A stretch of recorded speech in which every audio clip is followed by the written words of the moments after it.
सांगली येथील आप्पासाहेब बिरनाळे पब्लिक स्कूलमध्ये कोकळेतील आदित्य विकास ओलेकर वय वर्ष 12 या 6वी मध्ये शिकत असलेल्या विद्यार्थ्याचा शिक्षकांच्या व शाळा व्यवस्थापन समितीच्या निष्काळजीपणामुळे विद्यार्थ्याचा जलतरण तलावात बुडून शनिवारी सायंकाळी मृत्यू झाला। आदित्य यांचे वडील विकास ओलेकर यांनी शिक्षकांना आमच्या मुलास पोहता येत नाही असे सांगून देखील शिक्षकांनी आदित्यला सुरक्षात्मक फ्लोटर न बांधताच त्याला पाण्यात सोडण्यात आलं, त्यातच त्याचा बुडून मृत्यू झाला। अशा बेजबाबदार शिक्षकांवर व शाळा व्यवस्थापन समितीवर कारवाई होणार का याच्याकडे संपूर्ण जिल्ह्याचं लक्ष लागलं। कारवाई न झाल्यास संपूर्ण कोकळे ग्रामस्थ आप्पासाहेब बिरनाळे पब्लिक स्कूलच्या विरोधात जन आंदोलन छेडणार आहे। आप्पासाहेब बिरनाळे स्कूलमध्ये प्रवेश घेतला होता आणि त्याला 31 मेला शाळेत सोडण्यात आलेलं होतं आणि जो फक्त 5-6 दिवस झाले त्याला शाळेत सोडताना सांगितलेलं होतं की त्याला पोहता येत नाही म्हणून, आणि आज त्याला त्या जलतरण तलावामध्ये नेण्यात आलं आणि त्याच्यावर कुठलंही लक्ष ठेवलं गेलं नाही। त्याला तसं सोडून देण्यात आलं आणि तो पोहताना बुडून त्याचा दुर्दैवांत झाला।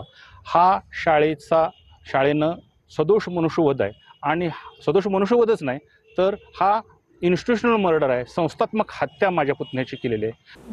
दिवसभरातील घडामोडींचा आढावा घेण्यासाठी पाहत रहा N24 मराठी न्यूज चॅनल।